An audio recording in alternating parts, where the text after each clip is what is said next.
Hi, folks. Welcome back. Here we are with our next recorded lecture. I'm your instructor, Victor Fabiana Bundesguerra, and here we are with a topic, the topic being death, and we're going to be looking at the Purves as well as the Kaufman piece. They're both pretty interesting pieces. They're both on 1,000-word philosophy, so it shouldn't take you too long to read them. And we don't have too many slides to go over today, but with that said, I do think that the content is pretty deep, and let's go ahead and get into it with that said. So we'll talk about the badness of death, according to Purves. We'll talk about the Epicurean challenge or the no subject problem, and we'll look at some potential responses. We're going to look at atemporalism, eternalism, priorism, as well as concurrentism, and we're going to look at another response, namely the deprivation of life. And finally, we'll look at Lucretius' symmetry argument and some responses to Lucretius. Obviously, we're not going to do that all today, but we're going to maybe get to some of the potential responses today. So let's go ahead and get into it. So Purves, he writes about the badness of death. He basically says, right? Let's define our terms. Death here is to be understood as the complete end of consciousness. That is, there is no afterlife or reincarnation. So if you personally believe in afterlife or reincarnation, that's fine. But that's not what we're talking about here. So for our purposes, grab the idea of the afterlife and just grab it and throw it away for now. Death means the end, oblivion. There's no more of you. It's the end. So with that said, with that definition that death is the complete end of consciousness, there is no soul, there is no mind that exists afterward. The question is death bad? In particular, is death bad for the person who dies? It can obviously be bad for the loved ones who cared about you because they have to continue living, but that's not what we're talking about here. The question is death bad for the person who died? Given that they don't have a mind anymore, they don't exist anymore. So Epicurus, one famous philosopher, says no, it's not bad. So death, the most terrifying of ills, is nothing to us, he says. Since so long as we exist, death is not with us. But when death comes, then we do not exist, because once death is here, we no longer exist. Our consciousness is gone. It does not then concern either the living or the dead, since for the former it is not, and the latter are no more. Very simple, very logical. Of course, he's not talking about dying, right? Dying can be painful, but that's not what death is. Death is the end. It's that minuscule moment where you no longer exist, if you could even measure it. But once death is there, you're done. Dying could be painful, but that's not what we're talking about. We're talking about death. And he says, yeah, death, when death is here, you're no longer here. So you can't experience it. So you're fine. Death is not bad. He says to us, so death, the most terrifying of villains, is nothing of us. So long as we exist, this is the same thing. Let's try to break this down. Epicurus is arguing that there is no person, no subject for whom death is bad for, because once death arrives, the subject is gone. This is called the no subject challenge. There's no one for death to be bad to. Purves elaborates on this, summing up Epicurus' argument as follows. As follows. 1. Anything that is bad for someone must be bad at her at some time. 2. There is no time at which death is bad for the person who dies. 3. Therefore, death is not bad for the person who dies. Takeaway. If death is bad for one, then why should we fear it? Presumably, fearing death is therefore irrational. Chances are that a lot of people have some type of anxiety regarding death. People don't look forward to their death. People probably want to live and not die.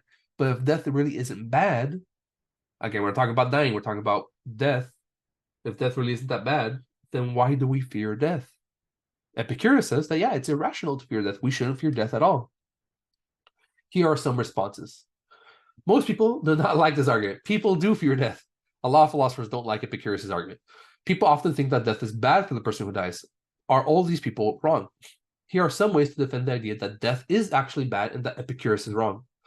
Atemporalism says that death is bad for the one who dies at no particular time. One famous philosopher, Thomas Nagel, rejects premise 1. That is, Nagel believes that some harms can be bad for a person at no particular time. This is weird, though. Almost all other bad things in one's life are bad for us at some time in our life. What makes death so unique and special that it can be bad for us, but not at any particular time? That would be weird.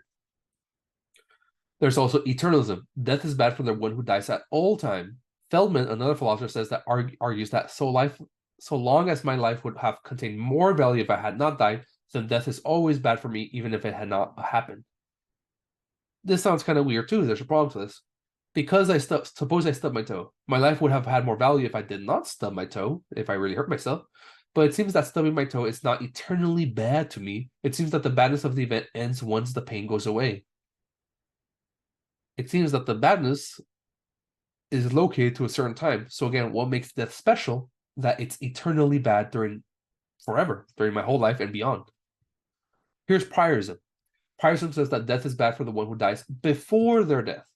In this view, death's occurrence is bad for the one who dies because it frustrates earlier desires or goals that they might have had. Thus, it is retroactively bad to those times when I had said desires. So, example, if I want to go on vacation 2 weeks from now, but I die in 1 week, my desires and goals are frustrated, even though I may not be aware of it. So once death occurs, I am worse off before my death. This seems kind of weird. Once death occurs, I am worse off before my death. This seems odd. Suppose that yesterday I wanted it to not rain today. It does, however, rain today. It seems that I would be worse off right now when it's raining, not yesterday. So it's going badly for me right now because it's raining. It's not going badly for me yesterday. So this seems weird, this whole idea of priorism. Why isn't the badness located in the present, if that even makes sense? Why is it located in the past? Other harms seem to be bad in the moment. So again, what makes death unique? Finally, there's the idea of concurrentism. Death is bad for the one who dies at the time of their death. In this view, according to philosopher Stephen Looper, the subject of death is a live creature, and death harms, at least in part, by destroying that creature's vital capacity, and that harms occurs at the very time the creature dies. But there's a problem for this too.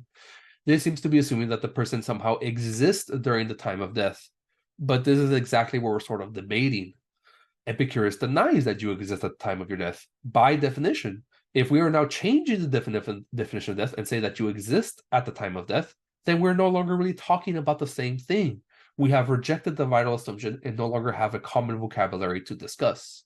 So it seems that we're talking at odds here. Here's another response. The privation of life. The following response could be used in conjunction with the earlier, namely priorism. According to Kaufman, common sense has long recoiled to Epicurus. Surely death is bad if it deprives us of the goods of life. Granted, if continued life would be terrible, then death might not be bad, right? If on average our continued life would be horrible, maybe we had some type of horrible disease or painful disease. But if it does deprive us of good experiences, then it is bad because it's bad to be deprived of good stuff. Okay, let's go ahead and pause there, and we'll continue with Lucretius in our next recorded lecture. But there's one potential response. It deprives us of good things, so therefore death is bad. We'll go ahead and stop there. I'll see you folks next time. Bye-bye.